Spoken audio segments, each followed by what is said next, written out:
नमो नमः. स्वागतम सुस्वागतम. विश्व संस्कृत दिवसाच्या शुभेच्छा. त्याचबरोबर नारळी पौर्णिमा अर्थात रक्षाबंधनाच्या शुभेच्छा.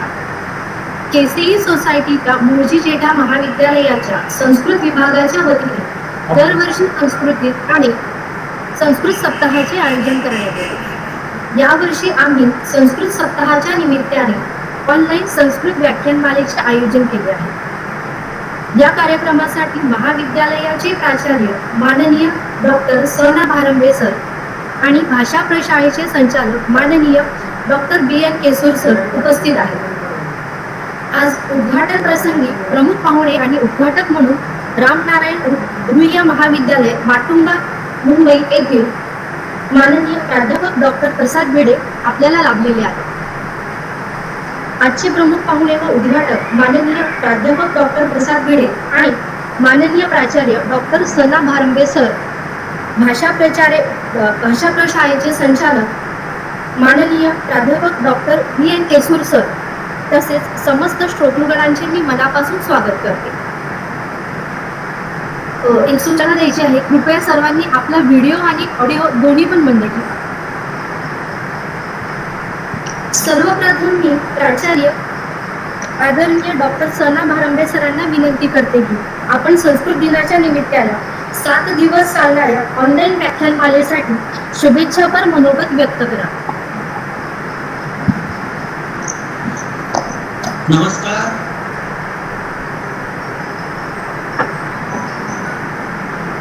माझा आवाज येतोय?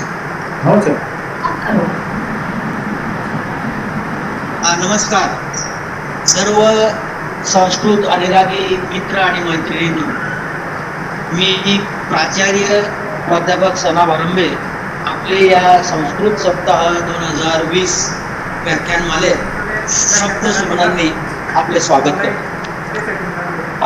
मित्रो, मला सर्वांना या वेळेस बोलायला आवडेल की या विभागाचा हा खूप उपक्रम आहे. पुणे महाविद्यालयातील संस्कृत विभाग हा एक आगळा वेगळा विभाग आहे.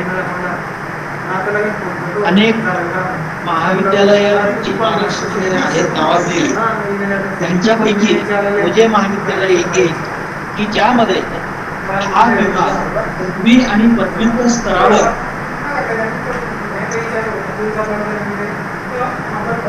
पदव्युत्तर स्तरावर तो उत्तर महाराष्ट्र विद्यापीठामध्ये एकमेव असा विभाग आहे की तो अनुदानित आहे.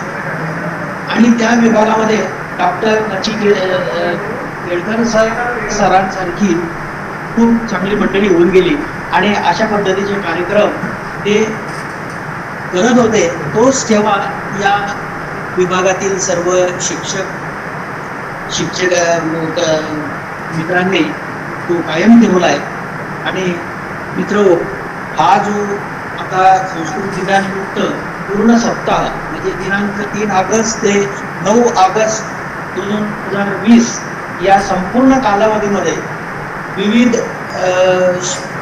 संस्कृत तज्ञ आपले विचार या ठिकाणी मांडणार आहेत, आपलं प्रदर्शन या ठिकाणी करणार आहेत. त्या सर्वांचा रसस्वाद आपण सर्वांनी घ्यावा आणि या सप्ताहासाठी जे काही सर्व व्याख्याने या ठिकाणी होतील आणि सर्व जे काही सहभागी शिक्षक, विद्यार्थी मित्र आणि जे काही अनुरागी मित्र आणि मैत्रिणी आहेत त्यांनी याचा रसस्वाद घ्यावा. या सप्ताहाच्या यशस्वीतेसाठी मी विभागाला आणि संयोजककर्त्यांना शुभेच्छा देतो आणि माझं मनोगत या ठिकाणी संपवतो. धन्यवाद. धन्यवाद सर. भाषा प्रशाळेचे संचालक माननीय केसरी सर यांना मी विनंती करते की आपण उपक्रमास शुभेच्छा द्याव्यात. संस्कृत विभागाद्वारा आयोजित ऑनलाईन संस्कृत व्याख्यानमालेस प्रशाळेच्या सर्व सहकाऱ्यांच्या तर्फे शुभेच्छा. यात सहभागी होणाऱ्या सर्वांना याचा नक्कीच आस्वाद घेता येईल. आणि मला असं वाटतं की प्रथमतः अशी परिस्थिती निर्माण झाली आहे की ज्यात आपल्याला अशी व्याख्यानमाला ऑनलाईन घेण्याची वेळ आलेली आहे. पण सर्वांच्या सहभागातून आणि आयोजकांनी जे आयोजन केलेले आहे त्यातून सहभागी सर्व प्राध्यापकांना त्याचा नक्कीच उपयोग होईल आणि मला असं वाटतं की त्याचा आस्वाद आपण 6 दिवस नक्कीच घेत राहू. धन्यवाद. धन्यवाद सर. यानंतर मी प्राध्यापिका डॉक्टर भाग्यश्री बलवतकर यांना विनंती करते की त्यांनी कार्यक्रमाची भूमिका स्पष्ट करावी. नमो नमः. संस्कृत विभागाच्या वतीने प्रतिवर्षी संस्कृत दिन आणि संस्कृत सप्ताहाचे आयोजन केले जाते. यावर्षी कोरोनाच्या पार्श्वभूमीवर ऑनलाईन स्पर्धा आणि ऑनलाईन संस्कृत व्याख्यानमालेचे आयोजन करण्यात आले आहे. संस्थेचे अध्यक्ष माननीय नंदकुमारजी वेंडाळे आणि महाविद्यालयाचे प्राचार्य सन्माननीय डॉक्टर सना भारंबे यांचे नेहमीच प्रोत्साहन लाभल्यामुळे हे सर्व उपक्रम आम्ही सहजपणे साजरे करतो. यावर्षी या ऑनलाईन व्याख्यानमालेच्या निमित्तानं आपण घरी बसून संस्कृत व्याख्यानाची मेजबानी करू शकता. संस्कृत विभागाद्वारे दरवर्षी आम्ही वेगवेगळे उपक्रम साजरे करतो. विभागानं आतापर्यंत 3 राष्ट्रीय आणि आंतरराष्ट्रीय संमेलनांचं देखील आयोजन केलं आहे.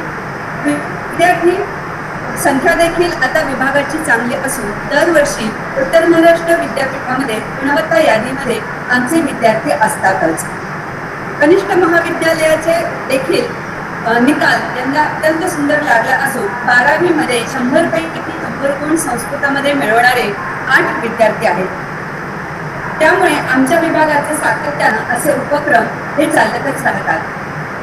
आपण या सर्व आता येत्या 7 दिवसामध्ये आपण जी ह्या व्याख्यानमालेचं ऑनलाईन व्याख्यानमालेचं जे आयोजन केलेलं आहे त्याला आपण भरभरून प्रतिसाद द्याल अशी मला नक्कीच खात्री आहे.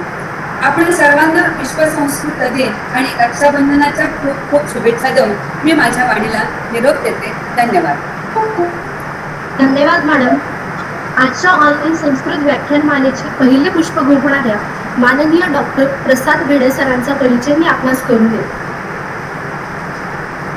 माननीय डॉक्टर प्रसाद भिडे सर हे रामनारायण रुईया महाविद्यालय माटुंगा मुंबई येथे 2008 ते 2015 पर्यंत कार्यरत होते.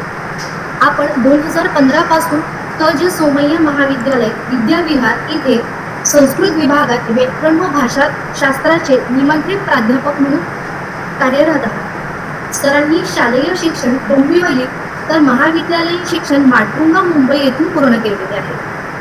सरांचे उच्च शिक्षण देखील मुंबई विद्यापीठातूनच पूर्ण झाले. सरांनी BA आणि MA परीक्षेत संस्कृत विषयात मुंबई विद्यापीठात 2रा क्रमांक पटकाविला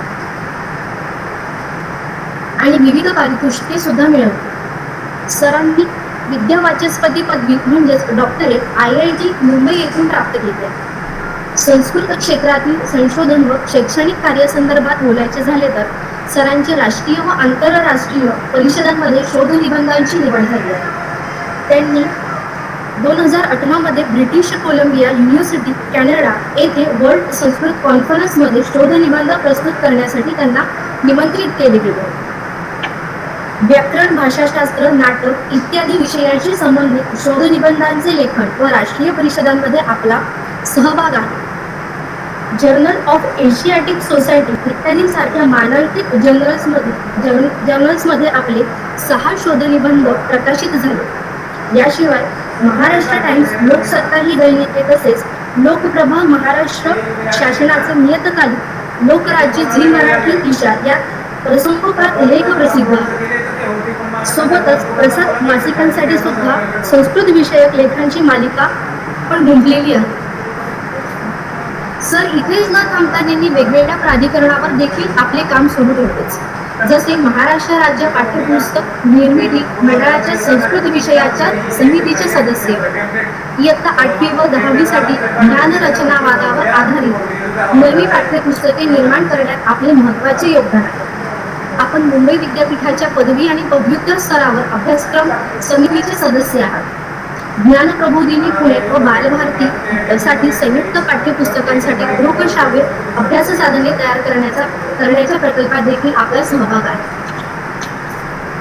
सरांचा नाटक हा अत्यंत आवडीचा विषय. आपण 3 नाटके, एकांक व 3 संस्कृत लघुनाट्ये यांची सुद्धा लेखन केले आहे.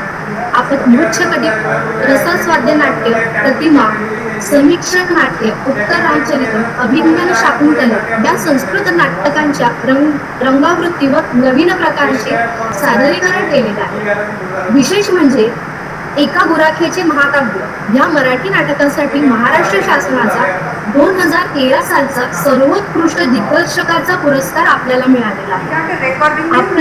आपले नाटक 450 नाटकांमधून प्रथम पारितोषिकाचे मानकरी ठरलेले आहे. सोबतच एका गुराख्याचे महाकाव्य या मराठी नाटकासाठी झी गौरव 2014 मध्ये सर्वोत्कृष्ट दिग्दर्शनाचे नामांकन सुद्धा आपल्याला मिळाले आहे. याच नाटकासाठी थेट अमेरिकेहून निमंत्रण आणि तेथील कलाकारांना घेऊन मे 2000 मध्ये अमेरिकेत नाटकाचे प्रयोग सुद्धा आपण केले आहेत.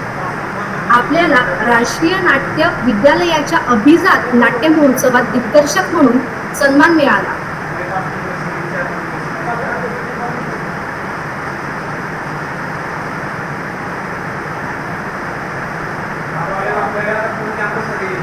भारतीय संस्कृती व संस्कृत रंगभूमीशी संबंधित विषयांवर विविध ठिकाणी अनेक व्याख्याने दिली. शिवाय आपण महाराष्ट्र सेवा संघ मुलुंड संस्कृत विभागाचे सदस्य देखील आहात. ब्राह्मण सभा डोंबिवली शिक्षण समिती सदस्य, संस्कृत भारती डोंबिवली, पथनाट्य लेखन दिग्दर्शन म्हणून आपण काम बघतात. आपल्या या कार्याची दखल घेऊन अगदी तरुण वयातच आपण अनेक पुरस्कारांचे मानकरी ठरलेला. 2014 साली अखिल भारतीय मराठी नाट्य परिषदेचा प्रायोगिक नाट्य दिग्दर्शनासाठी पुरुषोत्तम दार्भिकर पुरस्कार, 2017 सालचा आदर्श डोंबिवलीकर पुरस्कार, 2017 राष्ट्रीय नाट्य विश्वविद्यालयाच्या अभिजात नाट्य महोत्सवात नाट्य प्रयोगासाठी निमंत्रण देऊन दिग्दर्शक म्हणून आपण गौरविले गेले आहात. रोटरी इंटरनॅशनलच्या 2018 सालच्या डिस्कॉन टॅरामेंटमध्ये संस्कृताशी संबंधित व्याख्याने व कार्यक्रमांसाठी व्होकेलेशन एक्सलन्स अवॉर्ड देखील आपल्याला मिळालेला आहे. 2018 साली पहिल्यांदाच नागरी सत्कार समिती डोंबिवलीतर्फे दिल्या गेलेल्या पहिल्या युवा सन्मानाचे मानकरी आपण ठरलेला आहोत. आपण हर्डीकर नुपूर काशीद यांच्यासोबत देखील आपण सन्मानित झाला. केनिया विद्यापीठ श्रीलंका येथील संस्कृत आणि पौर्वात्य विद्या विभागात मानद प्राध्यापक म्हणून 2000 साली निमंत्रित केले गेले. 2019 साली शिवाजी इंटरनॅशनल तर्फे संस्कृत अध्यापनासाठी रघुनाथ पंडित पुरस्कार आपल्यास प्राप्त झालेला आहे. तर मी आता सरांना विनंती करते की आपण 7 दिवसीय चालणाऱ्या व्याख्यानमालेचे उद्घाटन झाले असे जाहीर करून आपल्या व्याख्यानमालेच्या प्रथम पुष्पास प्रारंभ करावा. आपल्या व्याख्यानाचा विषय आहे संस्कृत रंगभूमी काल आणि आज. माननीय वेळे सर. नमस्कार. दलवतकर मॅडम, माझा आवाज ऐकू येतोय व्यवस्थित? हो सर. धन्यवाद. सगळ्या इथे सहभागी झालेल्या रसिकांना सुरुवातीला एक विनंती करतो की एका वेगळ्या माध्यमातून आपण सगळेजण आज इथे भेटतोय, तर त्या माध्यमाची म्हणून काही तंत्र आहे, त्या तंत्राचं पालन करणं आपल्याला आवश्यक आहे. थिएटरमध्ये गेल्यानंतर जसं आपण आपला मोबाईल सायलेंट करतो किंवा बंद करून ठेवतो, त्याचप्रमाणे इथे ऑनलाईन माध्यमातून आज आपण एकमेकांना भेटत असताना आपल्या सगळ्यांचे माईक कुठले आहेत ते आपण बंद करून ठेवायचे, म्यूट करून ठेवायचे. मोबाईलवरून तुम्ही जर लॉग इन करत असाल तर तुमच्या स्क्रीनवर बोट ठेवल्यानंतर खाली तुम्हाला माईकचं चिन्ह दिसेल. त्या माईकच्या चिन्हावरती तुम्ही क्लिक केल्यानंतर तुमचा माईक आपोआप म्यूट होईल. सर्वांचे माईक आता म्यूट आहेतच. समजा चुकून कोणाचा माईक सुरू झाला तर हा एक सोपा उपाय आहे की आपण त्याच्यावरती बोट ठेवून म्यूट करू शकतो. आपल्या बाकीच्यांच्या सगळ्यांचे माईक जर म्यूट असतील तर आपल्याला या सगळ्या संवादाचा आनंद अधिक उत्तम प्रकारे घेता येईल. आणखी एक छोटीशी गोष्ट जी आपल्याला टाळायची आहे ती म्हणजे प्रेझेंट नाऊ अशा बटनावर क्लिक करायचं नाहीये. तिथे क्लिक केलं तर आपली स्क्रीन इथे दिसू शकेल. तर या छोट्या छोट्या तांत्रिक बाबी आहेत, त्यांचं आपण सगळ्यांनी पालन करूया. आणि आणखी एक गोष्ट लक्षात ठेवूया की आपण बऱ्यापैकी तंत्रज्ञानावर अवलंबून आहे. तर समजा काही त्रुटी एखादी तिथे निर्माण झाली, मध्येच काही तांत्रिक अडचण निर्माण झाली आणि समजा मी डिस्कनेक्ट झालो, तर एक पुढच्या दुसऱ्या किंवा तिसऱ्या मिनिटाला मी पुन्हा कनेक्ट होईनच. तोपर्यंत आपण सगळ्या रसिकांनी धीर धरावं अशी नम्र विनंती मी आपल्या सगळ्यांना करतो. माझा परिचय त्यांनी करून दिला. त्या मॅडमनी म्हटलं त्याप्रमाणे मी औपचारिकरित्या असं जाहीर करतो की रोजी जेठा महाविद्यालयाच्या या संस्कृत दिनानिमित्त आयोजित केलेल्या ऑनलाईन व्याख्यानमालेचा आज ऑनलाईन माध्यमातून शुभारंभ झालेला आहे. आणि यासाठी सर्व आयोजकांचं मनापासून अभिनंदन करतो. आणि संस्कृतचा एक विद्यार्थी, संस्कृत भाषेचा एक चाहता म्हणून संपूर्ण व्यवस्थापनाचे आभार सुद्धा मानतो. धन्यवाद.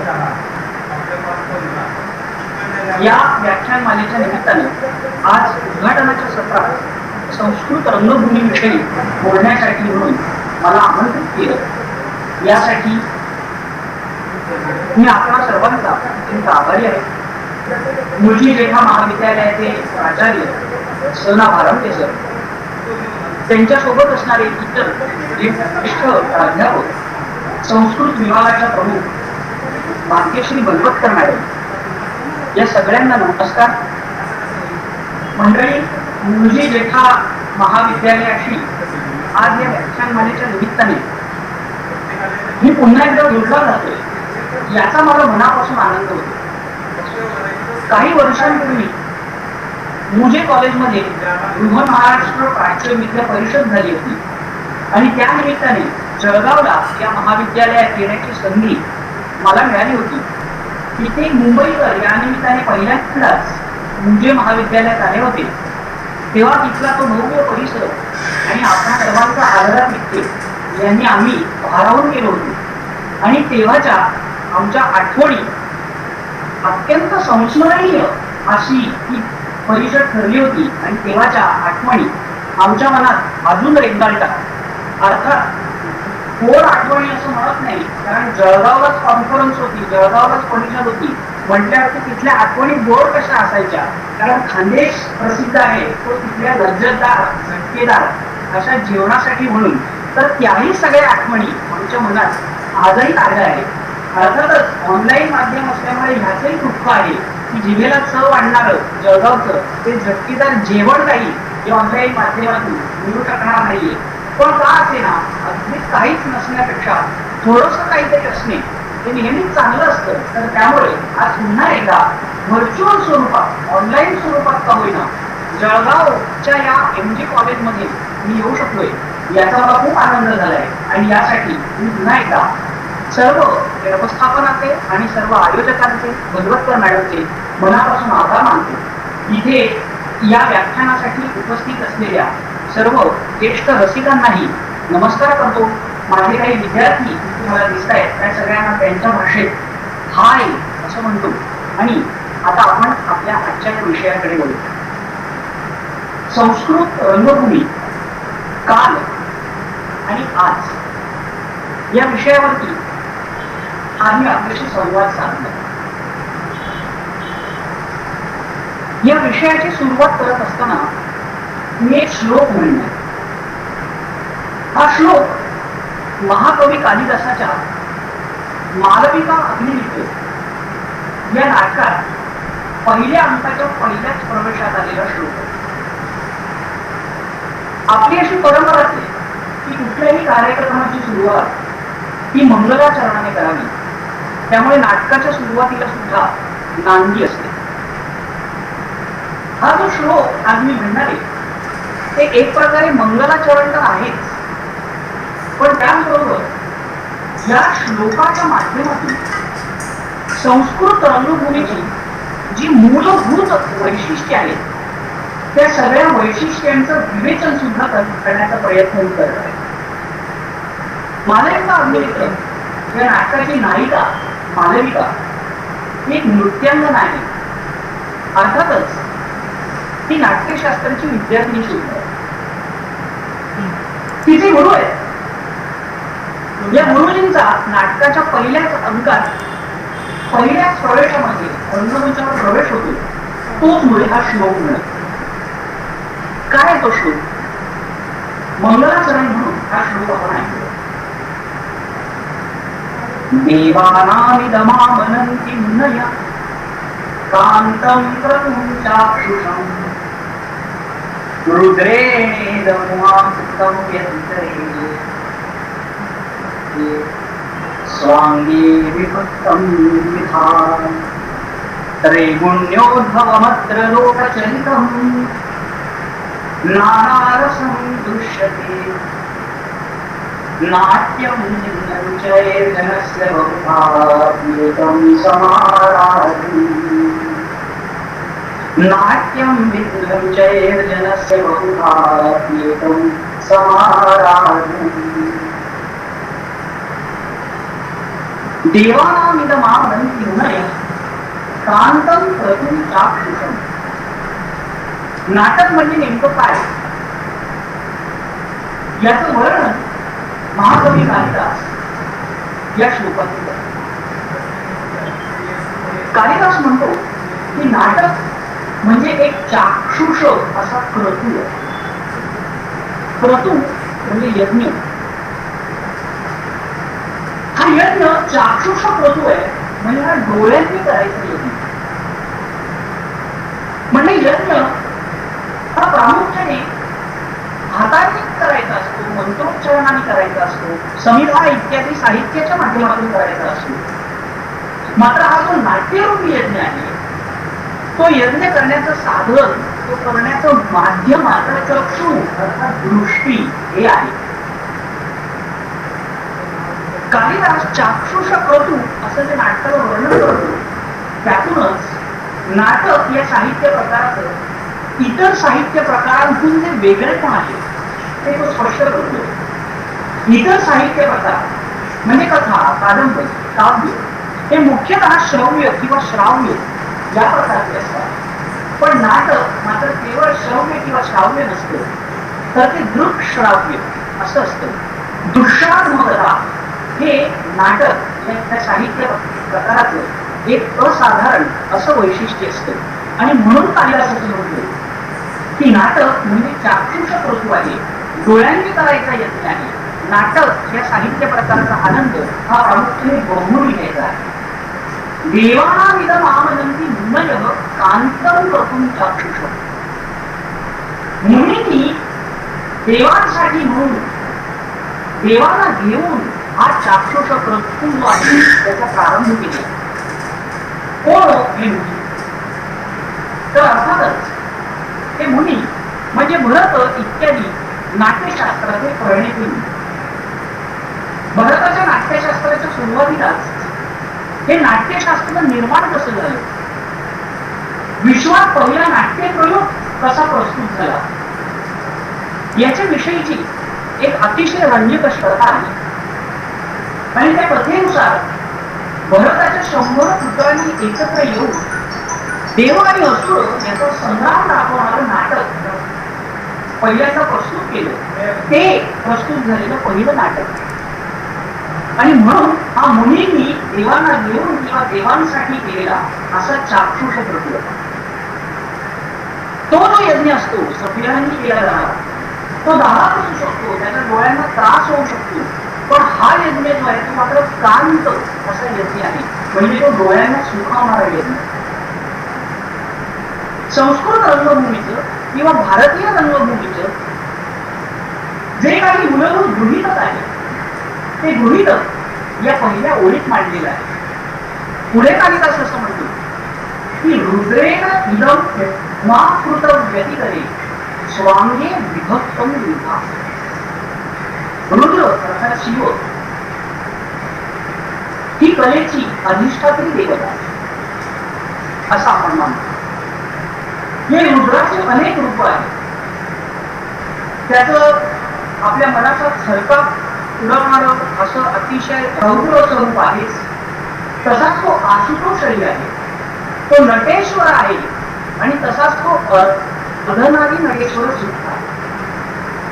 रंगभूमीचं वर्णन करत असताना, रंगभूमीची मूलभूत वैशिष्ट्ये सांगत असताना कालिदासाने इथे या दुसऱ्या ओळीत शिवाच्या अर्धनारी नटेश्वराच्या स्वरूपाचा निर्देश केलेला आहे. शिवाला पार्वतीपासून मुळीच विभक्त व्हायचं नव्हतं, सतत तिच्या सहवासात राहायचं होतं.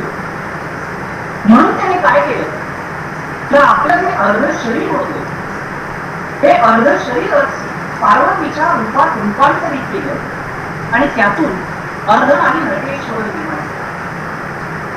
कवी असं सुचवू पाहतोय की उमेसाठी म्हणून शंकराने हे ते अर्ध आणि नटेश्वराचं रूप धारण केलं. तो जणू काही या विश्वातला पहिला अभिनय होता असं का मंडळी. कारण संस्कृत रंगभूमीच्या परंपरेनुसार नाटक म्हणजे नेमकं काय, तर नाटक म्हणजे या व्यक्तीवरती ती ब आहे असा आरोप करणे, पण ही व्यक्ती नसून ती बस आहे असं समजून काढणे म्हणजे नाटक. अगदी साधं उदाहरण द्यायचं झालं तर रामायणी मालिका बघत असताना जी व्यक्ती रामाची भूमिका करत असते त्या व्यक्तीचं नाव अरुण गोविंद आहे हे आपल्या सगळ्यांना ठाऊक असतं. पण त्या 30 मिनिटांपुरतं का होईना आपल्यासाठी समोरची व्यक्ती ही अरुण गोविंद नसते, आपल्यासाठी समोरची व्यक्ती हाच राम असतो. आणि म्हणून कितीतरी मंडळी अगदी आता सुद्धा रामायण मालिका पुन्हा दाखवली गेली तेव्हा मनापासून ती रामायण मालिका सुरू झाल्यावर हात जोडत होती, कारण त्यांच्यासाठी तो अरुण गोवी नव्हता तर तो राम होता. कालिदास जेव्हा असं म्हणतो की रुद्रेने न उमाकृतरे स्वामी विनोद रुद्रा, तेव्हा त्याच्यातून तो असं सुचवू पाहतोय की रुद्राने म्हणजे शिवेने ते उमेचं रूप धारण केलं. तो म्हणजे जणू काही त्याने केलेला अभिनयच होता, कारण तो रुद्र असून सुद्धा उमेश सारखा वागत होता, उमेश सारखा वाटत होता.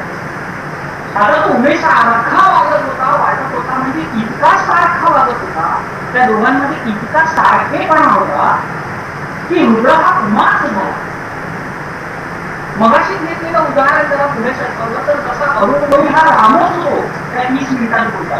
अरुण गोवी आणि राम यांच्यामध्ये फरक राहत नाही, त्याचप्रमाणे त्या अर्धनारी नटेश्वराच्या रूपामध्ये रुद्र आणि उमा यांच्यात काही फरक राहत नाही. रुद्र हा उमाच होतो आणि म्हणून मुद्दा इथे या अर्धनारी नटेश्वराच्या रूपाचा निर्देश केला.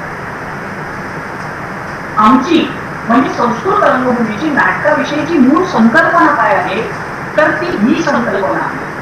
आमच्यासाठी नाटक हे रूपक आहे. अर्थातच इथे रूपक जी संज्ञा मी वापरतोय ती अलंकार शास्त्रातली संज्ञा आहे. रूपक असा अलंकार आहे. अगदी सोप्या भाषेत सांगायचं झालं तर अरुण गोवीवरती तो राम असण्याचा आरोप करणे म्हणजे रूपक होय. आणि आमच्यासाठी आपल्यासाठी नाटक हे एक रूपक असतं आणि म्हणून अर्धनारी नटेश्वराचा निर्देश कालिदासाने दुसऱ्याहून केला. नाट्यशास्त्राच्या परिभाषेत सुद्धा मंडळी नाटक हा केवळ रंगमंचावर होणाऱ्या आविष्काराचा एक प्रकार असतो. आज आपण ज्याला नाटक असं म्हणतो त्याला नाट्यशास्त्राच्या परिभाषेमध्ये रूपक अशी संज्ञा आहे. त्यामागचं मूळ कारण हेच. पुढे श्लोक बघत आहे, त्रैगुण्योद्भवमत्र लोकचरितं नाना रसं दृश्यते. अत्र त्रैगुण्योद्भवं नाना रसं लोकचरितं दृश्यते. ही जी रंगभूमी आहे त्या रंगभूमीवरती काय बरं दिसतं किंवा काय बरं दिसावं तर त्रिगुणात्मक अशी जी प्रकृती आहे, सत्व रज आणि तम या 3 गुणांनी हे चराचर व्यापलेलं आहे असं आपलं तत्वज्ञान मानलं. तर या चराचरात जे आहे आपल्या आजूबाजूला जे सारं दिसतंय घडतंय ते सारं या रंगभूमीवरती दिसावं, या रंगभूमीवरती दिसतं असं कालिदास सांगतो. नाट्यशास्त्रात सुद्धा नेमकी ही संकल्पना आहे. नाट्यशास्त्र सुद्धा असंच सांगतं की जे आजूबाजूला घडतंय तेच नाटकात दिसणं अपेक्षित आहे. हे संस्कृत रंगभूमीचं एक मूलभूत वैशिष्ट्य आहे की आमच्यासाठी रंगभूमी म्हणजे जगाचा आरसा आहे. जगात जे घडत आहे त्याचं प्रतिबिंब रंगभूमीवरती दिसायला आहे. नाना रसम हा शब्द सुद्धा अतिशय महत्वाचा आहे मंडळी. आणि त्यातून आपल्या भारतीय सौंदर्य शास्त्रातली एका अतिशय महत्वाच्या संकल्पनेचा निर्देश कालिदासाने दिला आहे. ज्या संकल्पनेचा संस्कृत रंगभूमीशी अनन्यसाधारण अतिशय जवळचा असा संबंध आहे. काय म्हणतो कालिदास की संस्कृत रंगभूमीवरती किंबहुना रंगभूमीवरती नाटकामध्ये नाना रसांचा परिपोष होता.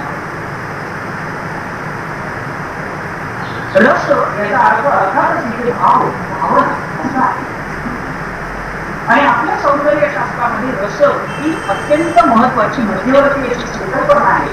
भरताने मांडलेलं रससूत्र आजही कुठल्याही साहित्याच्या प्रकाराला लावून पाहावं आणि त्याचं औचित्य तपासावं अशा प्रकारचं आहे. इतकंच काय संस्कृत नाटकांमध्ये सुद्धा म्हणजे संस्कृत रूपकांमध्ये सुद्धा जेव्हा वर्गीकरण केलं जातं तेव्हा त्याच्यामध्ये वस्तू, नेता आणि रस असे 3 निकष असतात. वस्तू म्हणजे कथावस्तू, नाट्य कथानक, नेता म्हणजे नाटकाचा नायक आणि रस म्हणजे त्या संविनयामधून कुठल्या रसाचा परिपोष होतो, कुठला रस प्रधान आहे हे पाहणे.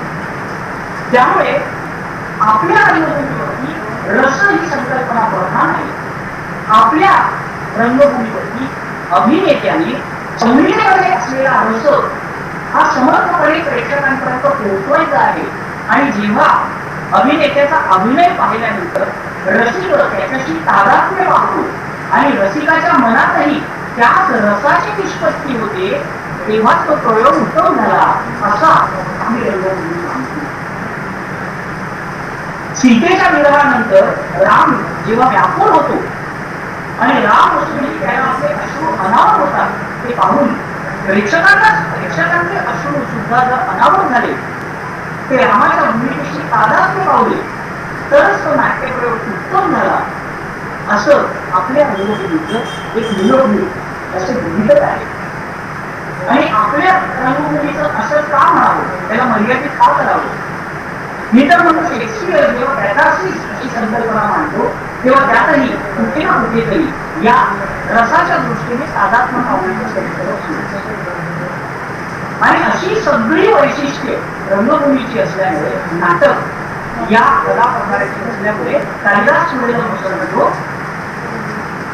की नाट्यम भिन्न रुचये बहुभावती एकम समारंभ. त्यामुळे लोकांच्या आवडीनिवडी वेगवेगळ्या जरी असल्या तरी सुद्धा नाटक ज्याला आवडत नाही असा मनुष्य आहे. शक्यतो नाटक आवडणारीच मंडळी जास्त असतात. अगदी हाताच्या बोटावर मोजावे इतकी मंडळी आपल्याला नाटक आवडते की जे आपल्याला नाटक आवडत नाही. कारण नाटक या एका कलेमध्ये वेगवेगळ्या फाईन आर्ट्स आणि परफॉर्मन्स आर्ट्स याचा संगम झालेला आपल्याला. नाटक म्हटलं की तिथे जसा अभिनय आला तसं तिथे संगीत येतं, तिथे चित्रकला येते, तिथे नृत्य येतं, तिथे शिल्पकला येते. अशा पद्धतीच्या वेगवेगळ्या कलांचा मिलाप आपल्याला या नाट्यकलेत बघायला मिळतो. आणि म्हणून नाट्यकला ही प्रायः बहुधा सगळ्यांची आवडती अशी कला असते. संस्कृत रंगभूमी काल आणि आज या विषयावर बोलत असताना सुरुवातीला हा श्लोक व्हिडिओ होता. त्याचं कारण हे की या श्लोकातूनच संस्कृत रंगभूमीची ही मूलभूत वैशिष्ट्य उघडली. आपल्यासाठी त्याची दृष्टात्मकता महत्वाची. आपल्यासाठी नाटक म्हणजे रूपकता आहे.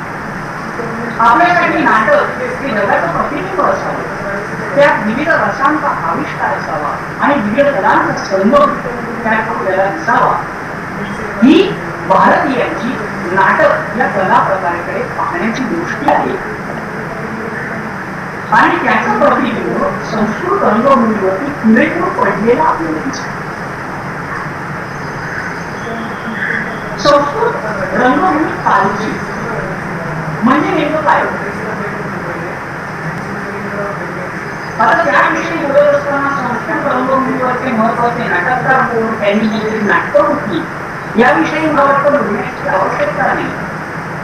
कारण आपल्यासारख्या सगळ्या रसिकांना या सगळ्याची जाण असेल.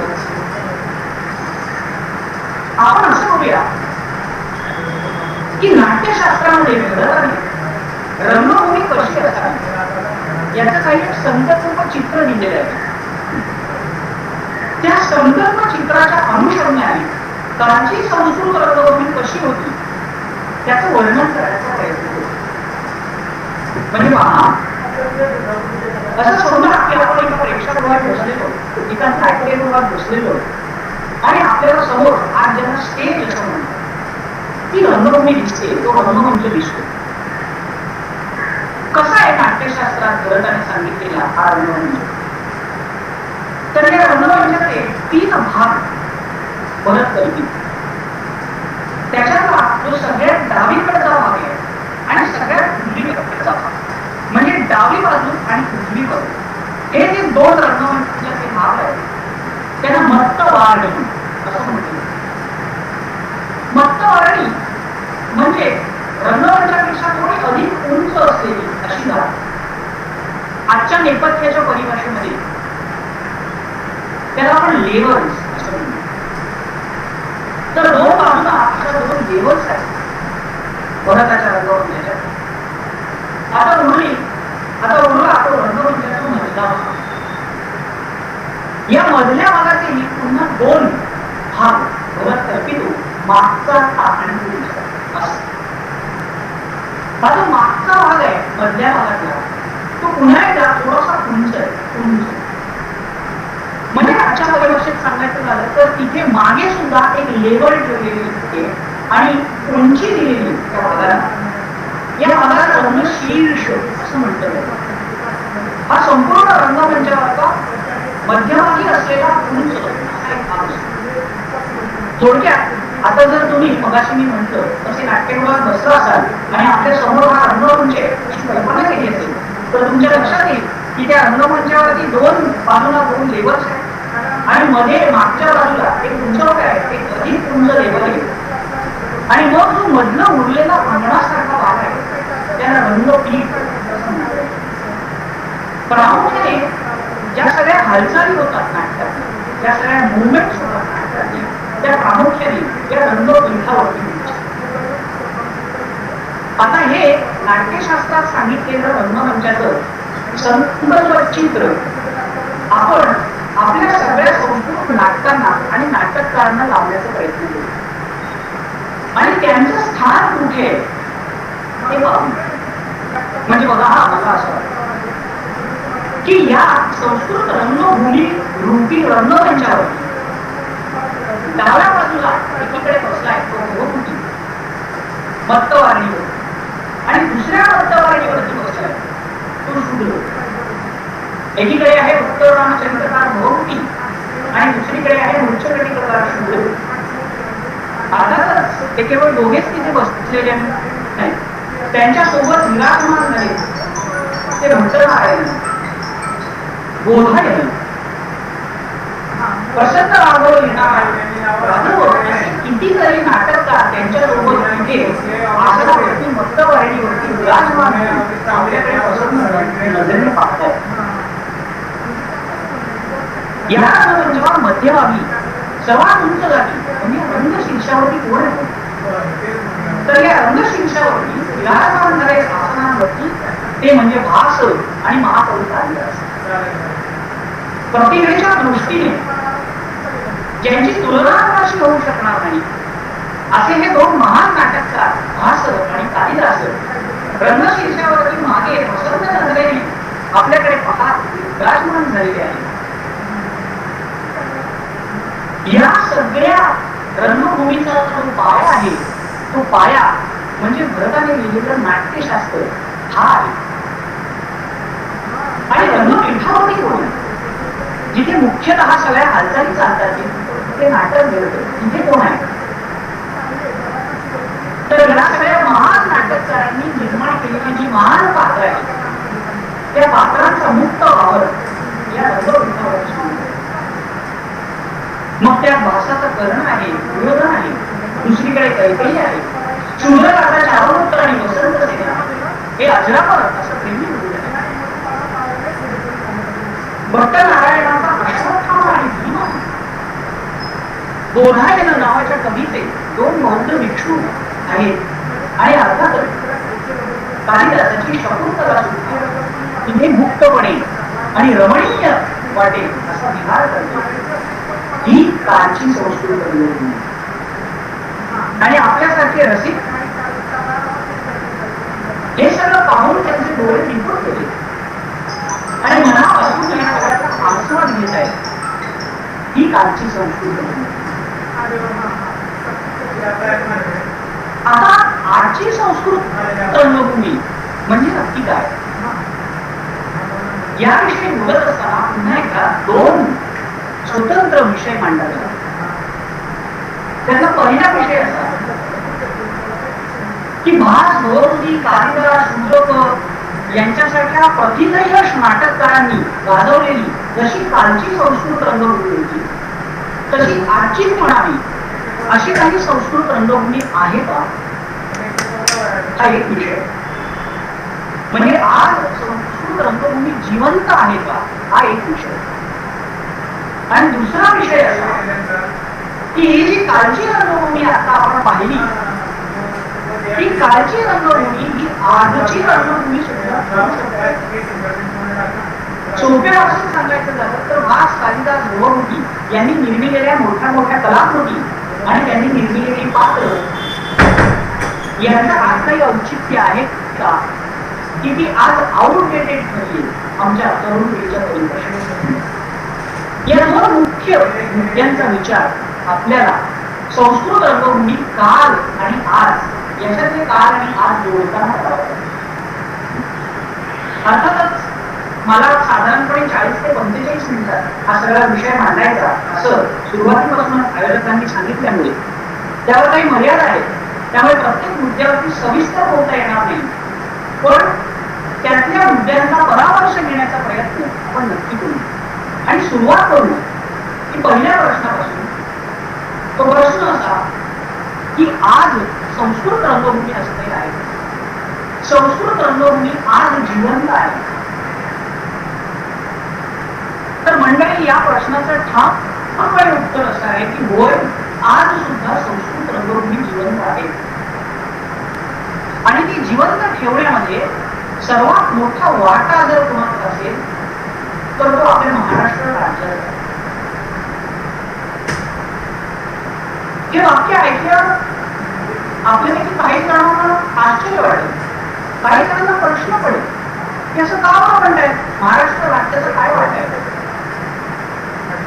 काही जण असं वाटते की काहीतरी मोबाईलचं ग्लॉरिफिकेशन करण्यासाठी म्हणून, म्हणजे उदात्तीकरण करण्यासाठी म्हणून काहीतरी सांगतायत तुला. तर मी असं का म्हणतोय त्याचे थोडक्यात स्पष्टीकरण पुढे देतो. महाराष्ट्र राज्यामध्ये हौशी आणि प्रायोगिक स्तरावरची जी नाटकं प्रस्तुत होतात त्यांना प्रोत्साहन देण्यासाठी म्हणून राज्य शासनातर्फे दरवर्षी राज्य नाट्य स्पर्धा घेतली जाते. ही स्पर्धा मराठी भाषेत होते. त्यात वेगवेगळे गट असतात. मग त्यात बालनाट्य असतात, त्यात हिंदी नाटक असतं, त्यात संगीत नाटक असतं. आणि मंडळी, आपल्याला आनंद वाटेल अशी बाब आणि आपल्यातल्या बहुतेक जणांना ठाऊकही असेल अशी बाब की या सगळ्या स्पर्धांमध्ये एक स्वतंत्र संस्कृत नाट्याची स्पर्धा सुद्धा होती. या स्पर्धेत केवळ संस्कृत भाषेत नाटक प्रस्तुत केली जातात. आणि ही स्पर्धा सुरू होऊन 4 किंवा 5 वर्ष झालेली नाही, थोडी वर्ष झालेली नाही. तर हे जे 2020 साल आहे, हे या संस्कृत नाट्य स्पर्धेचं 60वं वर्ष असणार आहे. म्हणजे हे वर्ष हा या राज्यनाट्य स्पर्धेचा तिलक महोत्सव आहे.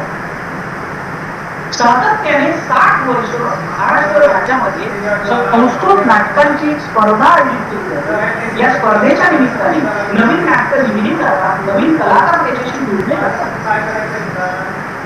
आणि या स्पर्धेत हाताच्या पोटावर मोजण्याची नाटकं प्रस्तुत होतात असं नव्हे, तर दरवर्षी स्पर्धेत किमान 20 ते 25 संस्कृत नाटकं प्रस्तुत होत असतात.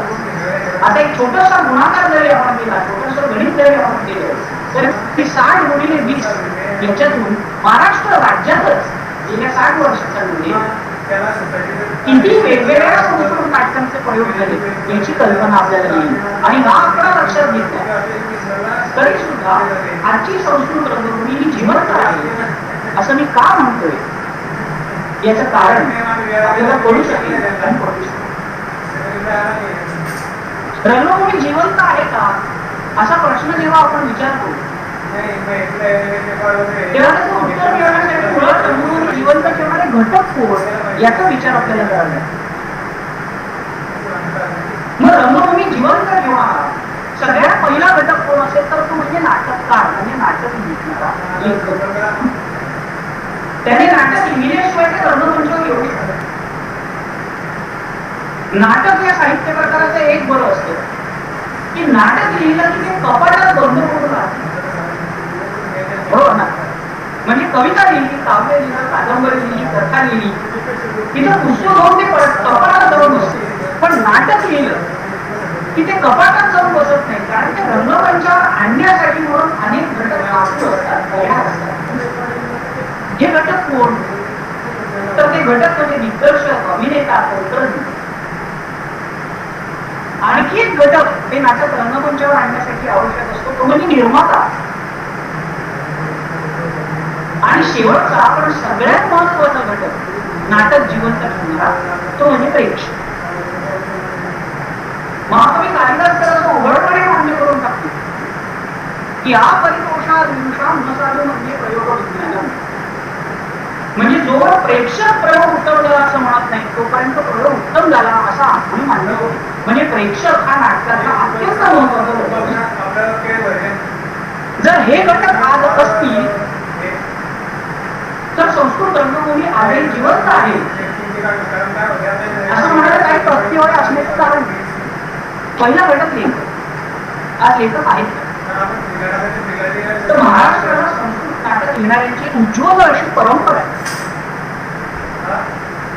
ग.बा. पळसुले, श्रीजी रेल्वे यांच्यासारखे अनेक थोर विद्वान तर आहेतच ज्यांनी एकीकडे अकादमिक क्षेत्रामध्ये भरपूर काम केलं आणि दुसरीकडे ऐतिहासिक पौराणिक अशा विषयांवरती आधारित नवीन संस्कृत नाट्य रचना. पण त्याबरोबर आजही वर्तमान काळातही असे अनेक ज्येष्ठ श्रेष्ठ विद्वान आहेत जे नव्याने संस्कृतात काहीतरी लिहित आहेत.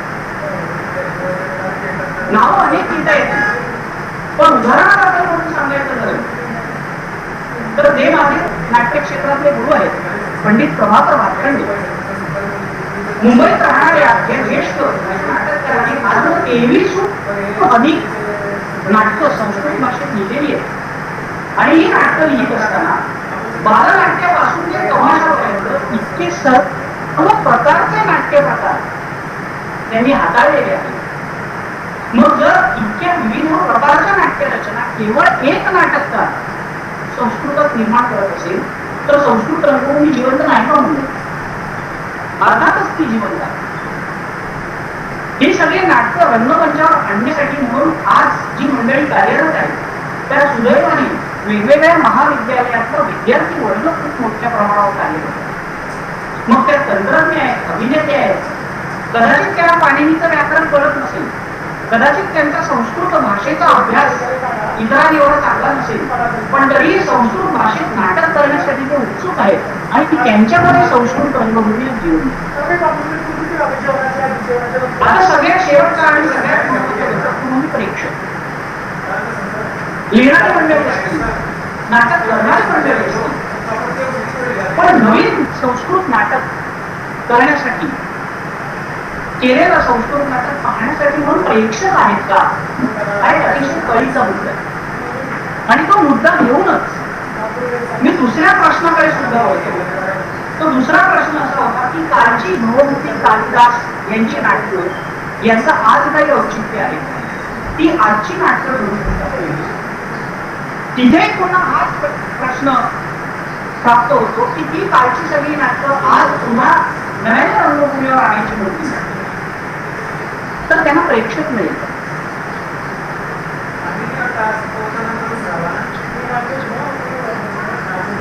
आता या प्रश्नाचं उत्तर हे संस्कृत इतर रंगभूमीवरील हा प्रश्न जर विचारला तर त्याचं जे उत्तर मिळेल ते तिथे आहे की दुर्दैवाने मनोरंजनाची अनेक साधनं घरबसल्या उपलब्ध झाल्यामुळे रंगभूमीपासूनच प्रेक्षक हळूहळू दुरावतोय, पूर्वीपेक्षा कमी होतोय आणि त्यामुळे तो संस्कृत रंगभूमी बाबत सुद्धा दुर्मिळ झाला तर ते नव्हते.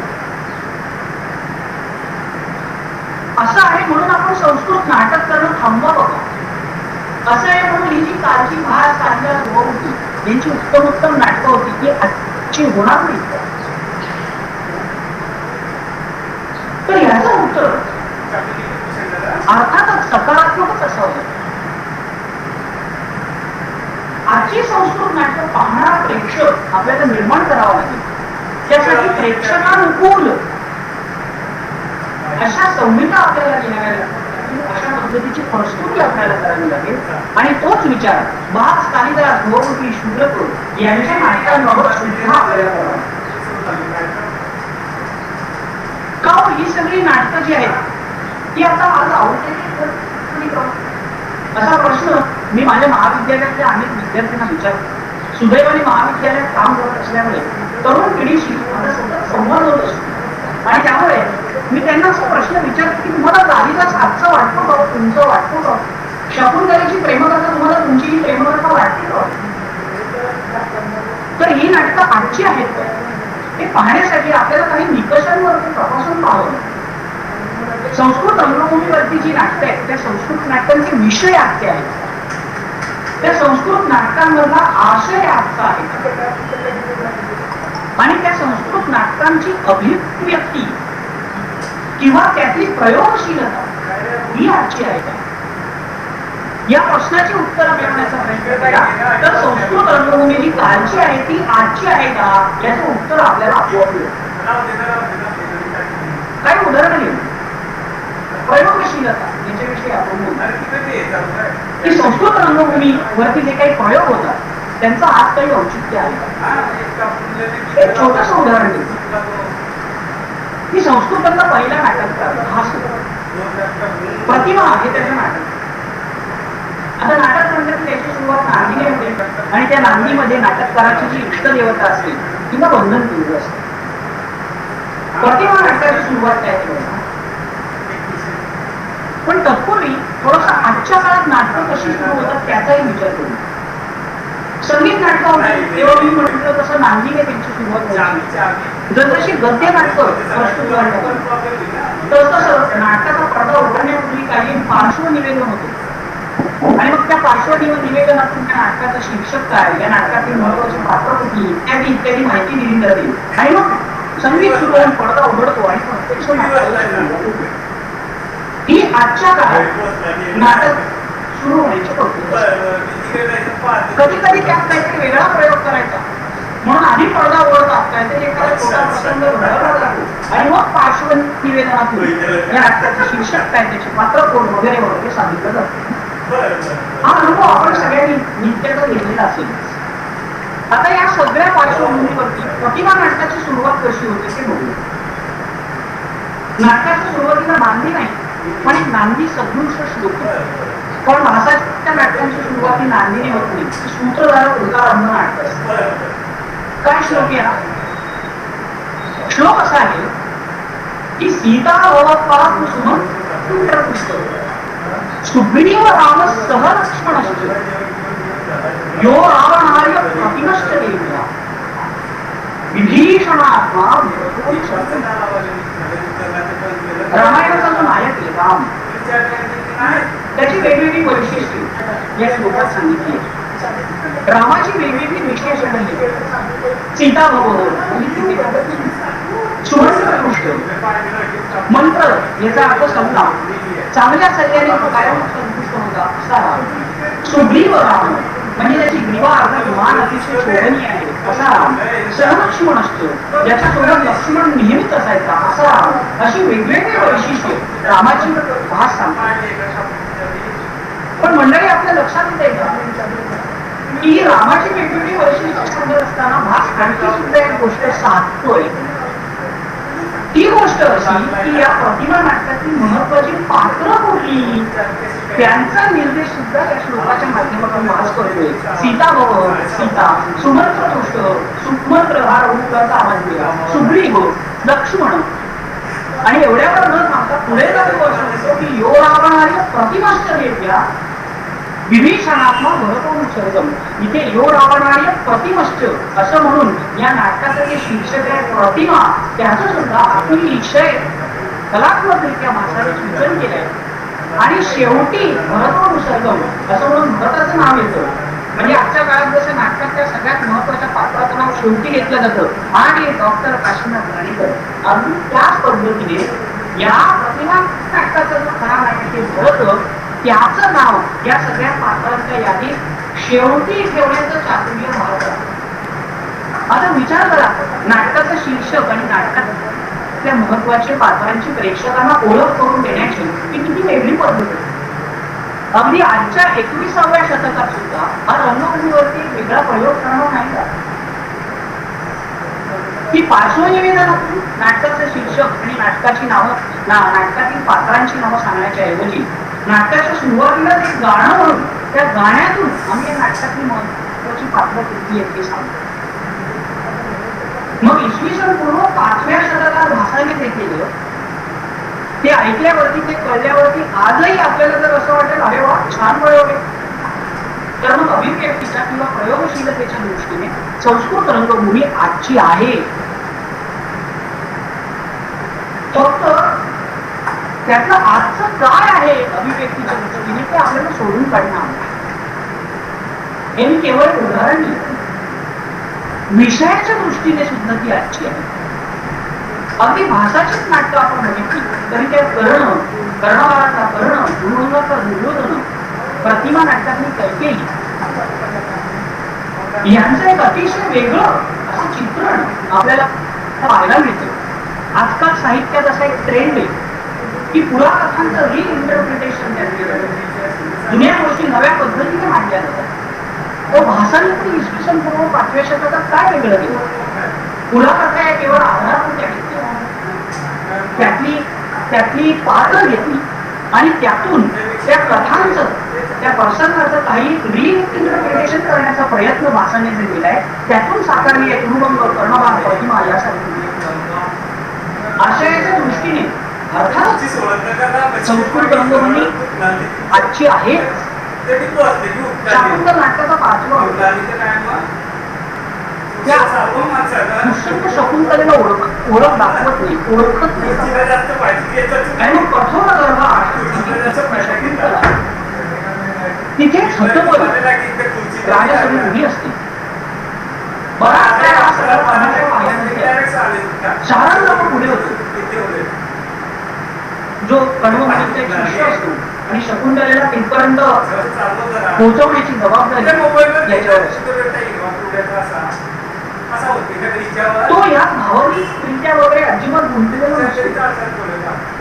हा सगळा तमाशा बराच काळ चालल्यानंतर तो साराग्रह शकुंतलेकडे नुसता एक कटाक्ष लागतो आणि म्हणतो, अज्ञात हृदयस्यैव वैरी भवति सौहृदम्. अर्थ असा की ज्याचं हृदय पडलेलं नाही त्याच्याशी केलेली मैत्री ही अंततः वैरातच परिवर्तित होते. शारदावर शकुंतलेला सांगतो पण मंडळी, आज सुद्धा सोशल मीडियाच्या काळात हे वाक्य 100% लागून आहे. फेसबुक, इंस्टाग्राम, ऑरकुट या वेगवेगळ्या सगळ्या माध्यमातून ज्या मैत्र्या केल्या जातात, हृदय कळणे तर खूप लांबची गोष्ट, पण चेहरा सुद्धा खरा आहे की नाही याची खात्री नसताना ज्या घट्ट मैत्र्या जोडल्या जातात त्या मैत्र्यांचं अंततः कशामध्ये रूपांतर होतं त्याचं नेमकं वर्णन शारंगरावाच्या एका वाक्यातून कळतं की अज्ञात हृदयस्यैव वैरी भवति सौहृदम्. काळाची मर्यादा असल्यामुळे मी खूप जास्त बोलू शकत नाही, पण केवळ उदाहरण म्हणून केलं की आशयाच्या दृष्टीने सुद्धा ही संस्कृत नाटकं आजची आहे. मग अडचण होती. मग भास, कालिदास, भोरमती यांची नाटकं आज प्रस्तुत का होती आणि आज ती केली तर त्यांना प्रेक्षक मिळेल का असा प्रश्न आपल्याला का पडतो? याची कारण एक म्हणजे त्यांची भाषा जी आज प्रेक्षकांनुकूल नाही, म्हणजे आजच्या बहुतांश प्रेक्षकाला ती भाषा कळणार नाही. आणि दुसरं म्हणजे त्यांचा रंगमंचीय आविष्कार हा देखील आजच्या प्रेक्षकाला अनुकूल असा नाही. अर्थातच हे विधान करत असताना मी सामान्य प्रेक्षकांचा विचार करतो. कसं आहे या संस्कृत नाटकांचा रंगमंचीय आविष्कार? मगाशी जे रूपक मी वापरलं की नाट्यशास्त्रात भरताने जो रंगमंचक सांगितलं तो जणू काही संस्कृत रंगभूमी असं मानलं तर त्याचा बेस काय आहे, त्याचा पाया कसला आहे तर तो नाट्यशास्त्राचा आहे. म्हणजे या सगळ्या संस्कृत नाटकांचा आविष्कार जो आहे तो नाट्यशास्त्राच्या चौकटीत होणं अपेक्षित आहे. त्या नाट्यशास्त्राच्या चौकटीच्या बाहेर जर आपण गेलो तर त्यांच्या रंगमंचावर प्रस्तुतीकरण करणं अवघड होऊन जातं. अगदी साधं उदाहरण शाकुंतलाचं घेऊया की शाकुंतलाची सुरुवातच अशी होती की दुष्यंत एका हरणाचा पाठलाग करत रंगमंचावर प्रवेश करतो. आता हे कसं दाखवणार रंगमंचावरती? मराठी संगीत नाटक जेव्हा आली तेव्हा म्हणे त्या ह्याने पाऊस पडत असत हऱ्याने. कुठल्या तरी एका प्रयोगामध्ये म्हणे प्रत्यक्ष हरिण पण रंगमंचावर घेऊन आले, पण हे रोज करण्यासारखं नाही, ते प्रॅक्टिकल नाही. मग हे सगळं प्रस्तुतीकरण जे करायचं ते रूपकात्मकच असायचं, म्हणजे नाट्य नाट्यशास्त्राच्या संकेतानुसार ते केलं जायचं. त्याच्यासाठी म्हणून ज्या मुद्रा असायच्या, अरे म्हटलं की एक विशिष्ट मुद्रा, ते धावतोय म्हटल्यावरती एक विशिष्ट पायांची हालचाल, आणि अशाच पद्धतीने ती नाटक प्रस्तुत केली जायची.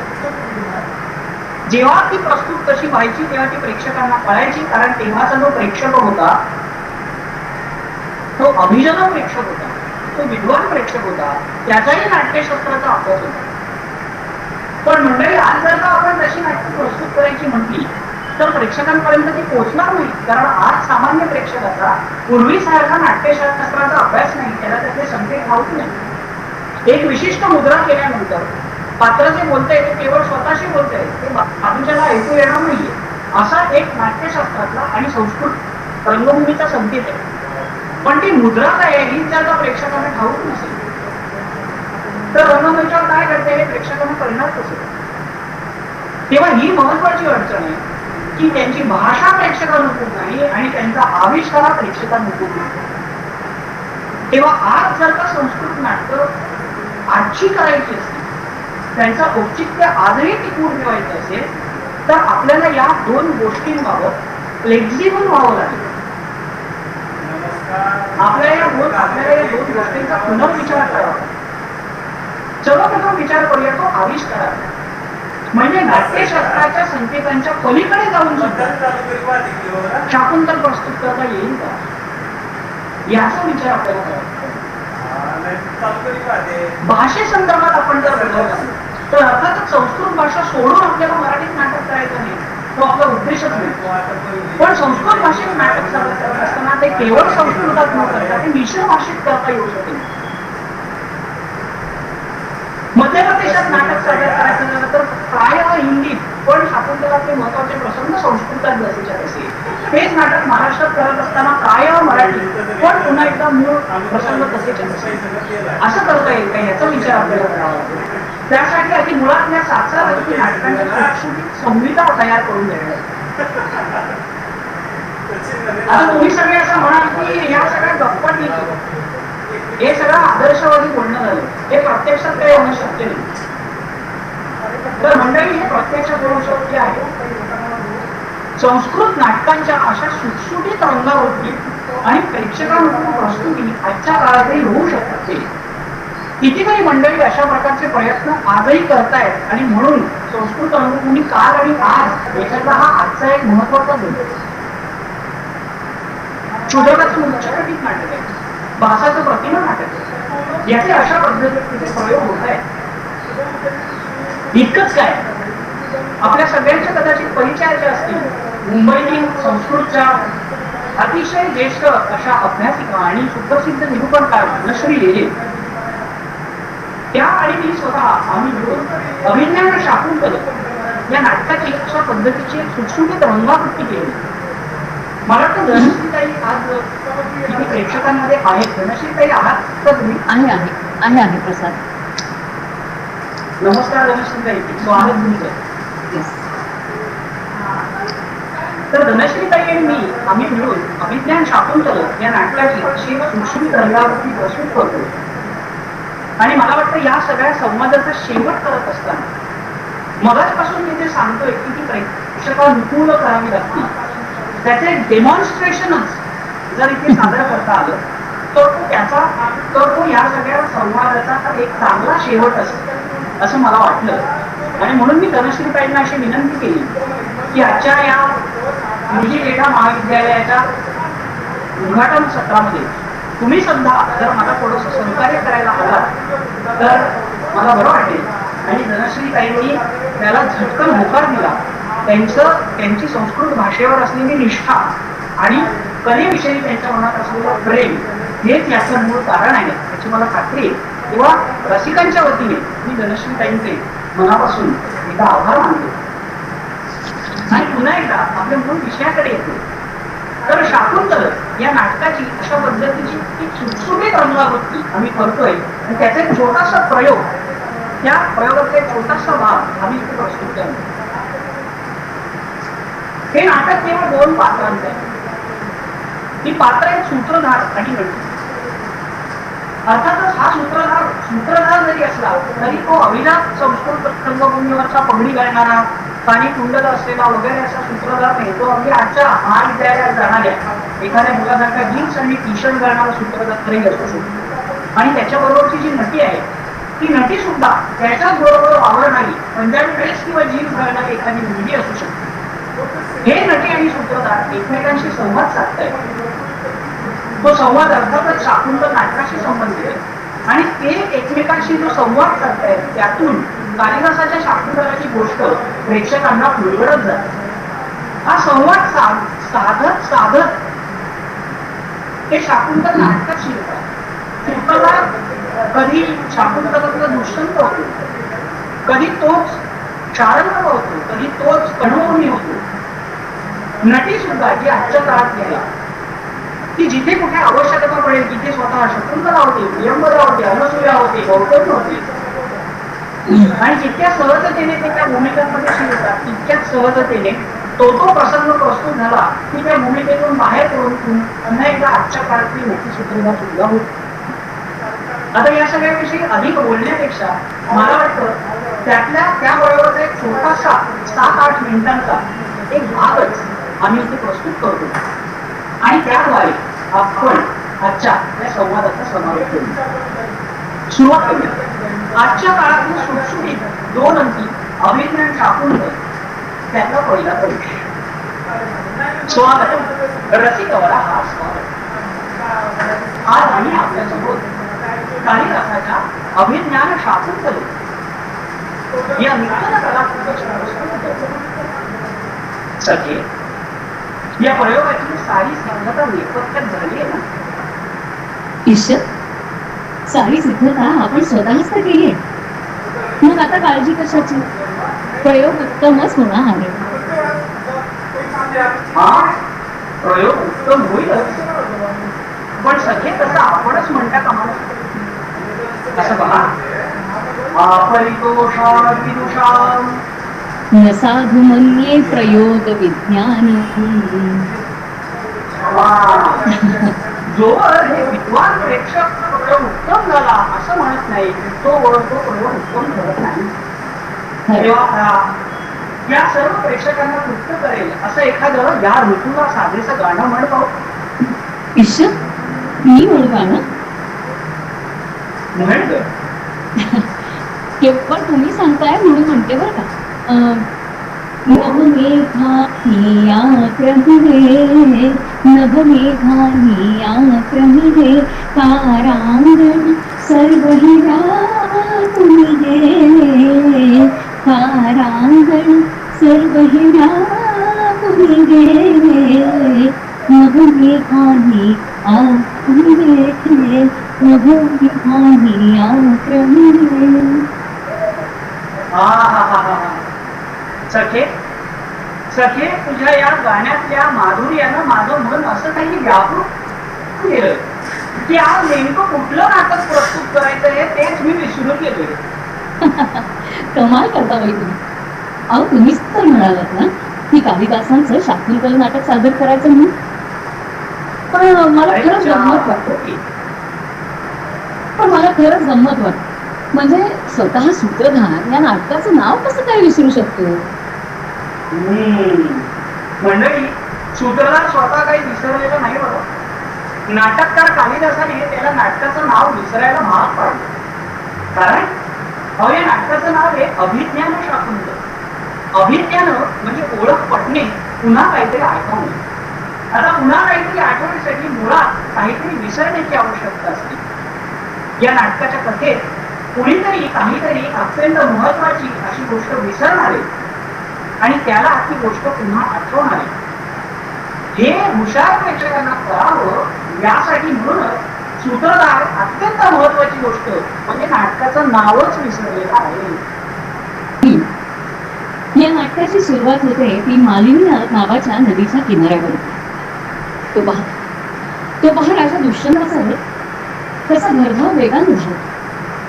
आज राजा दुष्यंत या वनामध्ये आलाय तो मृगयेसाठी, शिकार करण्यासाठी साऱ्या लवाजम्याला घेऊन आलेला आहे. आणि म्हणूनच तो रथामध्ये आरूढ झालेला आहे आणि एका हरणाचा पाठलाग करतो. पहा, ते हरिण राजाला कसं गुंगारा देत इकडे तिकडे धावतो कधी झाडांमागे कधी वेलींमागे नाही, पण आता नाही. कारण आता ते हरिण राजाच्या बाणाच्या अगदी अचूक टप्प्यामध्ये आले. ती पहा दुष्यंतानं धनुष्यावरती प्रत्येच्या जोडली सुद्धा, धनुष्यावर बाण ठेवला सुद्धा. आता पुढल्या क्षणी हा बाण सुटेल आणि त्या हरणावरती कोसळेल इतक्या. न हंतव्य. कोणी एक तपस्वी झटकन पुढे येतो आणि राजाला त्या हरणाची हत्या करण्यापासून परावृत्त करतो. राजन, आश्रम मृगोयम न हंतव्य. आश्रमातील मृग आहे, त्याची हत्या निश्चित आहे. शस्त्रम न प्रहर्त मनात. तुमची शस्त्र ही दुर्बलांच्या रक्षणासाठी असतात, त्यांची हत्या करण्यासाठी. वैखानस असं नाव असलेल्या या ऋषिकेंनी राजा दुष्यंताला केलेला हा उपदेश अगदी आजच्या काळात सुद्धा सत्तेचं धनुष्य ज्यांच्या हाती आहे त्यांनी सत्तेचा उपयोग नेमका कशासाठी करायचा आहे त्याचा वस्तुपाठ घालून देणार. दुष्यंत सुद्धा वैखानस ऋषींची आज्ञा प्रमाणात धनुष्यबाण खरेदी होते. पुढे होऊन त्यांना नमस्कार केला. आता राजाने नमस्कार केला म्हटल्यावरती तपस्व्याने आशीर्वाद काय द्यावा? ते म्हणतील की शतायुषी भव, विजयी भव किंवा दीर्घायुषी भव. हा, पण शतायुषी भव, दीर्घायुषी भव किंवा विजयी भव असा कुठलाही आशीर्वाद न देता वैखानस ऋषी म्हणतात चक्रवर्तीनाम पुत्र राजा तुला चक्रवर्ती पुत्राची प्राप्ती. मंडळी, वैखानस ऋषींच्या तोंडून साक्षात कालिदासाचे वडलेल्यावर वैखानस ऋषींनी दिलेला आशीर्वाद हे कालिदासाने लिहिलेल्या शकुंतलेच्या कथेचं बीज आहे. आणि जसं बीज तसंच फल या शाकुंतल नाटकाच्या शेवटी प्रेक्षकांना अनुभवायला मिळतात. राजा, इथवर आलाच आहेस तर इथे जवळ करुणमुनीचा आश्रम आहे, तिथे जाऊन त्यांचं दर्शन घे. एका महान तपस्व्याचं दर्शन घेण्याची ही संधी महाराज दुष्यंत कशी बरं होते.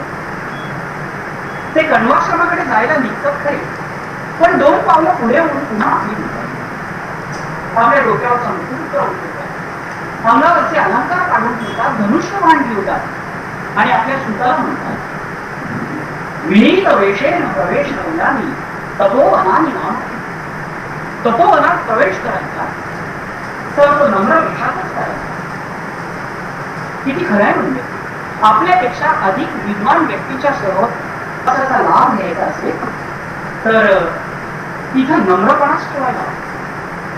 जितक्या सहजतेने आपण अंगावरचे अलंकार उतरवून ठेवतो तितक्या सहजतेने मनावर चढलेली अहंकाराची फुटं ज्याला उतरवता येतात त्याला ज्येष्ठ व्यक्तींच्या सहवासाचा लाभ होतो. दुष्यंत पुढे होतो. आश्रमात प्रवेश करत असताना त्याचा उजवा बाहू अचानक स्फुरण पावला. असं म्हणतात की स्त्रीचा डावा डोळा आणि पुरुषाचा उजवा बाहू स्फुरण पावला की त्यांना कसली तरी प्राप्ती होणार असते. आता हस्तिनापुरात सगळी सुख ज्याच्या पायाशी अक्षरशः धोरण येत होती त्या दुष्यंताला या तपोवनात कंदमुळं आणि फळं यांच्या व्यतिरिक्त काय मिळणार. पण म्हणतात ना, जे मिळायचं असतं ते कुठे मिळेल आणि कधी मिळेल हे सांगता येत नाही. त्यामुळे आपण सदैव सज्ज असावं असाच विचार करून दुष्यंत पुढे होतो. कण्वमुनी काही तिथे नसतात. शकुंतलेच्या प्रतिकूल दैवाची शांती करण्यासाठी म्हणून ते दूर सोमतीर्थाला गेलेले असतात. हा, आपण अतिथींचा सत्कार करण्यासाठी शकुंतला मात्र तिथे असते आणि तिच्या सोबत असतात तर तिच्या 2 सख्या अनसूया आणि प्रियंवदा. त्या 3 तापस कन्यांना पाहून राजा तिथे जवळच एका झाडावर उभा राहतो आणि समोर काय चाललंय ते पाहतो. आणि दिसता क्षणी त्याच्या डोळ्यात भरते की ही पहा शकुंतला. अनसूये प्रियंवदे, फार खट्याळ झाला तरी तुम्ही त्या तिघी जणी इथे झाडांना पाणी घालण्याच्या निमित्तानं आले. नावाप्रमाणे अतिशय गोड बोलणारी प्रियंपदा, त्या प्रियंपदेपेक्षा थोडीशी अधिक प्रगल्भ अशी अनुसूया आणि दिसायला अत्यंत रूपवती असणारी शकुंतला. ती पहा शकुंतला वनज्योत्स्नेला पाणी घालते. या वनज्योत्स्नेवरती शकुंतलेचं भारी प्रेम. ती फक्त वनज्योत्स्नेला पाणी घालतो, तर वनज्योत्स्नेच्या मागे जे सहकार्य स्वरूप म्हणजे आंब्याचं झाड आहे ना, त्या आंब्याच्या झाडाकडे सुद्धा ती एक तिचं हे एकतर पाहणं प्रियंवदेनं बरोबर हेरलेलं. प्रियंवदा म्हणते कशी, अनसुये येते जानासी की शकुंतला वनज्योत्स्ना मातीमागून पक्ष देते पाहतेसण्यासाठी. ही शकुंतला या वनज्योत्स्नेकडे कशी एकटक पाहते, कारण माहिती तिला असं वाटतंय की ह्या वनज्योत्स्नेला जसा सुंदर जर जोडीदार मिळाला तसा अहमपि अमृतम वरम लभेय इथे चिंता येते अस्माकं सखी.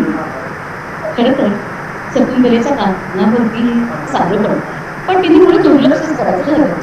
पाहता शकुंतला तशी अगदी मन लावून झाडाला पाणी घालते. अरेच पण हे काय झालं, ही शकुंतला अशी कावरी कावरी का झाली आणि अशी मागे का आली बरं? अच्छा फार काही घडलेलं. त्या वनज्योत्स्नेवरती एक गुंगा बसला होता, मधुराचं पाणी करत होता.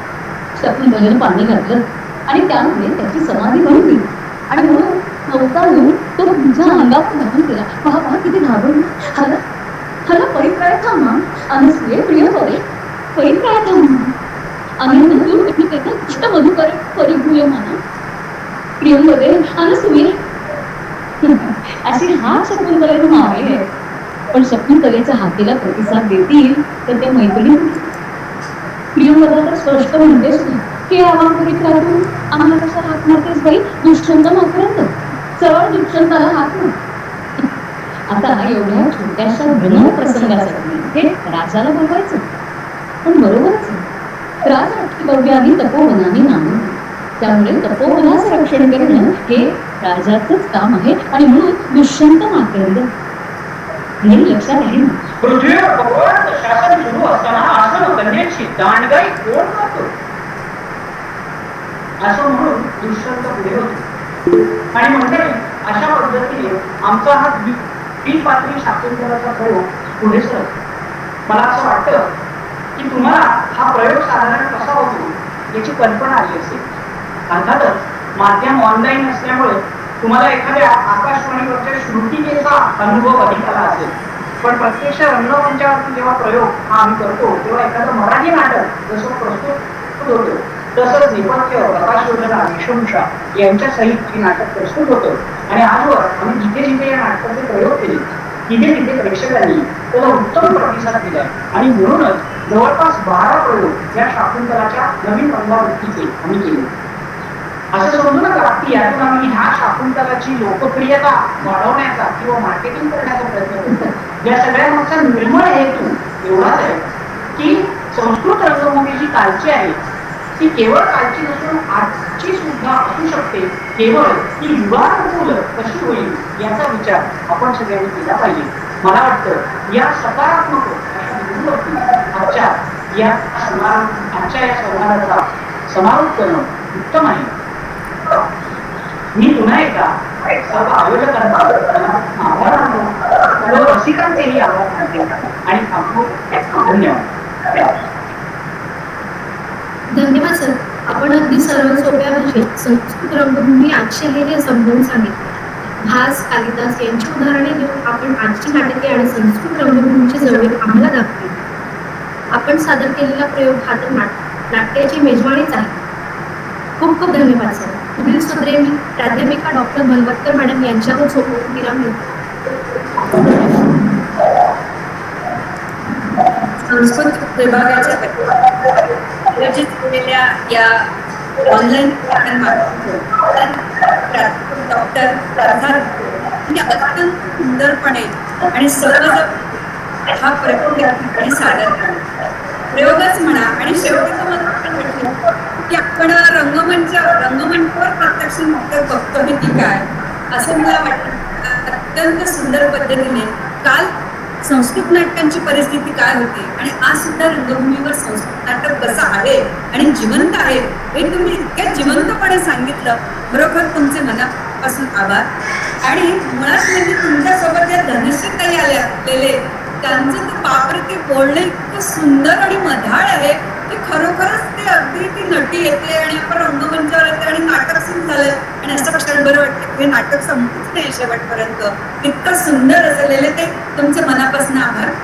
त्यानंतर आमच्या कॉलेजचे प्राचार्य माननीय डॉक्टर सना भारंबे सर जे आम्हाला नेहमी प्रोत्साहित करतात या कार्यक्रमासाठी. ते म्हणाले की नाही तुम्ही करा मॅडम, तुमचा सप्ताह तर दरवर्षी होतो, यावर्षी पण व्हायला पाहिजे. आणि त्यांनी आम्हाला या सगळ्या कार्यक्रमासाठी प्रोत्साहन दिलं, त्यांचं मनापासून स्वागत. आमच्या भाषा प्रशाळेचे प्राध्यापक केसूर सर ते देखील आमच्या सर्व भाषा म्हणून आमचे नेहमी उपक्रम चालतात, ते आम्हाला नेहमी प्रोत्साहन देतात, त्यांचं देखील मी मनापासून आभार मानते. आणि सगळ्यात महत्वाचं म्हणजे प्रेक्षकगण भिडे सरांनी जो उल्लेख केला की ज्या रंगभूमीसाठी मुंबईच्या भातखंडे सरांचा त्यांनी उल्लेख केला, त्या भातखंडे सर स्वतः प्रेक्षक पण हे सगळं त्यांनी व्याख्यान बघितलं. भातखंडे सर तुमचं मनापासून आभार. आणि दुसरं असं की आमच्या महाविद्यालयाचे माजी प्राचार्य अनिल राव सर हे सुद्धा संस्कृत प्रेमी, ते सुद्धा स्वतः या कार्यक्रमाला त्यांनी हे भाषण सर आपलं ऐकलं. त्या माझे प्राचार्य राव सरांचे देखील मी मनापासून आभार मानते. आणि हे जे सगळे या ठिकाणी प्रेक्षक आहेत ज्यांनी आज पहिलं भाषण इतके छान आणि रंजक त्यांनी ऐकलं आणि खूप साऱ्या कॉमेंट्स आपण या ठिकाणी दिल्या, सर्वांचं मनापासून आभार मानते, धन्यवाद देते. आणि भिडे सर तुम्ही आमच्याशी असेच जोडलेले राहा. पुन्हा तुम्हाला बोलवणार आहोत प्रत्यक्ष ज्यावेळेला कोरोना संपल्यानंतर आणि आपण प्रत्यक्ष प्रयोगच करूयात आमच्या महाविद्यालयामध्ये. उद्याचं भाषण आहे आपलं माननीय प्राध्यापिका डॉक्टर जयश्री सकळकडे, त्या विषय मांडणाऱ्या रामायणातील संवाद कौशल्य. आपण याच्यासाठी पुन्हा याच वेळी याच कार्यक्रमामध्ये उपस्थित राहणार आहे. धन्यवाद. मी आपला निरोप देते. सर्वांचे पुन्हा शुभरात्री.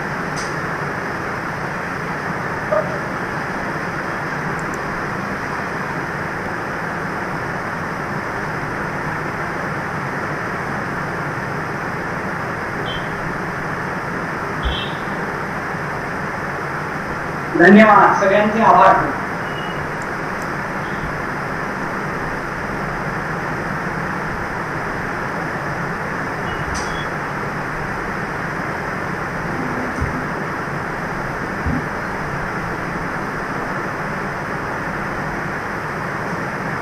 भातखंडे सर तुमचा माईक सुरू नाही, तुमचा माईक बंद आहे.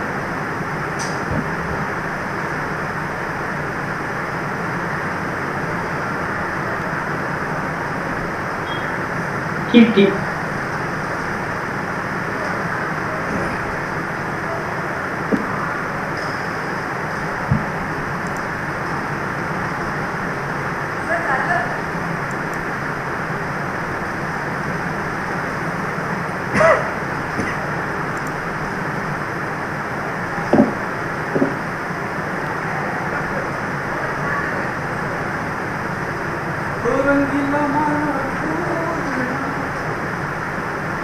वायर काढून घेते